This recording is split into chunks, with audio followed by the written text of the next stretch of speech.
কাঠের বাঁশের সেতু পাল্টে ব্রিজের উদ্বোধন সৌজন্যে বিজেপি বিধায়ক। ছবিটা তুলে ধরছি রবিবার হুগলির খানাকুলের জগৎপুর অঞ্চলে দুটি ব্রিজ উদ্বোধন করলেন খানাকুলের বিজেপি বিধায়ক সুশান্ত ঘোষ। উল্লেখ্য, কাঠের বাঁশের ব্রিজ পেরোতে গিয়ে প্রায় দিনই দুর্ঘটনার শিকার হতেন সাধারণ মানুষ। তাই পঞ্চায়েত সমিতি গঠনের পর বিজেপি বিধায়ক কথা দিয়েছিলেন তারা নির্বাচনে জয়ী হওয়ার পর সমস্ত কাঠ ও বাঁশের সেতু ধীরে ধীরে ঢালাই ব্রিজে নির্মাণ করবে। সেই কথা মতো এদিন দুটি সেতুকে নতুনভাবে নতুন সাজে ফুল দিয়ে সাজিয়ে ফিতে কেটে উদ্বোধন করলেন বিধায়ক। একদিকে বিধায়কের প্রশংসায় পঞ্চমুখ এলাকাবাসীর, অন্যদিকে সামনে বিধানসভা ভোটের আগে বিজেপির প্রচার। উদ্বোধনের সময় মিষ্টিমুখ করালেন সাধারণ মানুষ। সব ছবিটাই তুলে ধরলাম আমরা। এই বিষয়ে বিজেপি বিধায়ক কি জানাচ্ছেন দেখতে থাকুন নিউজ বাংলা দিশা। আজ আমরা জগৎপুর অঞ্চলে দুটো ব্রিজ উদ্বোধন করলাম। কাঠের বাঁশের সেতুগুলো ছিল। এই কাঠের বাঁশের সেতু ভেঙে প্রতিদিন একটা নয় একটা মানুষ আহত হতো।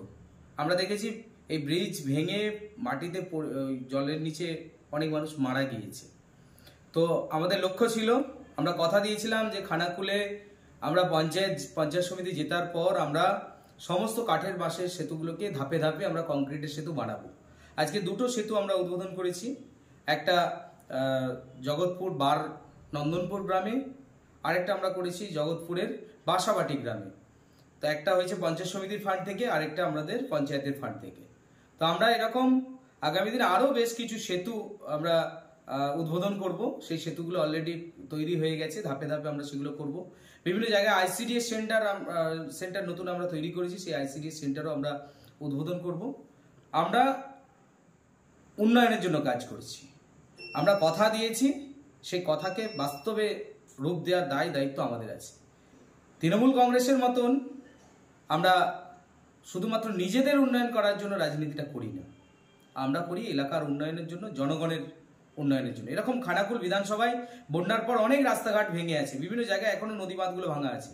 আমি গত দুদিন আগেই সেচ মন্ত্রীর সাথে, মানস ভূঁইয়ার সাথে আমি দেখা করেছি, দেখা করে ওনাকে চিঠিও দিয়েছি যে দ্রুত খুব তাড়াতাড়ি এইগুলো টেন্ডার করতে হবে, কারণ সেন্ট্রাল আর স্টেট উভয় টাকায় এটা তৈরি হয়।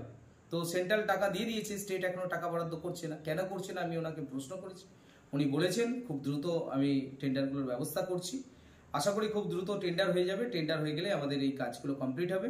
সেই সঙ্গে খানাকুলে অনেক রাস্তাঘাট এখনো ভাঙা আছে, সেই ভাঙা রাস্তাগুলো তৈরি করার জন্য আমি নিজেও জেলা পরিষদে বারবার ছুটছি। প্রধানমন্ত্রী গ্রামীণ সড়ক যোজনার রাস্তাগুলো অলরেডি রিপেয়ারের কাজ শুরু হয়েছে। ফার্স্ট পর্যায়ে বন্যার সময় ফ্ল্যাটে যেগুলো ক্ষতি হয়েছিল সেই রাস্তাগুলো রিপেয়ারিং এর কাজ হচ্ছে। এখন অনেক রাস্তা বাকি আছে, সেই রাস্তাগুলোকেও খুব দ্রুত আমরা রিপেয়ার বা নতুন করে তৈরি করানোর জন্য একটা পরিকল্পনা গ্রহণ করেছি। অডরাখাল সংস্কার এখন কিছুদিনের জন্য বন্ধ আছে, সংস্কার হতে হতে বন্ধ হয়ে গেছে, কারণ ওখানে বড় জল ঢুকে পুরো এলাকা ভর্তি হয়ে গিয়েছে। তো সেটাও আমরা করব খুব তাড়াতাড়ি। আর সেই সঙ্গে বলে রাখি খানাকুলের মানুষকে যে আপনারা কোনো রকম অপপ্রচারে কান দেবেন না। অনেক রকম অপপ্রচার চলছে। খানাকুলে বিজেপির মাটিকে দুর্বল করার জন্য বেশ কিছু তৃণমূল কংগ্রেসের নেতারা, তারা বিভিন্ন সংস্থার নাম দিয়ে বিভিন্ন ধরনের প্রচার শুরু করেছে। সেই সঙ্গে তৃণমূল কংগ্রেসও কিছু মিডিয়া চ্যানেলকে পয়সা দিয়ে তাদের মতন করে তারা বিজেপির বদনাম বা এমএলএর বদনাম করানোর চেষ্টা করছে। আপনারা কোনো দিকেই কান দেবেন না, আপনারা আমাদের পাশে থাকুন, সাথে থাকুন। আমরা কথা দিচ্ছি, যে লক্ষ্য আমরা নিয়েছি সেই লক্ষ্যকে আমরা বাস্তবে রূপ দেব। যে সংকল্প আমরা নিয়েছি সেই সংকল্পকে আমরা বাস্তবায়িত করব। এটাই আমাদের নীতি, এটাই আমাদের আদর্শ। এনসিপাল অটো প্যালেস, এখানে পাবেন উন্নত মানের হিরো, হন্ডা এবং টিভিএস কোম্পানির বাইক। বিশেষ অফার চলছে, আজই যোগাযোগ করুন। দিঘরা, নতুন বাজার, বালি, গোঘাট, হুগলি। যোগাযোগের নম্বর 8900011146। দেরি না করে আজই আসুন। আরামবাগ মতিলাল টেলিশপ ও স্যামসাং সার্ভিস সেন্টার, অনলাইন বা যে কোনো দোকানের থেকে সস্তা। আপনাদের সকলের প্রিয় মতিলাল মোবাইল, তাই আজই আসুন। পুরানো মোবাইল সারানোর চেয়ে বেশি দামে এক্সচেঞ্জ, 0% ইন্টারেস্টে, 0 ডাউন পেমেন্ট, 0 কস্টে মোবাইল ফাইন্যান্সের সুবিধা। আমাদের ঠিকানা পুরাতন বাজার, আরামবাগ হেডপোস্ট অফিসের বিপরীতে, আরামবাগ, হুগলি। আমাদের যোগাযোগ নাম্বার 7001304430।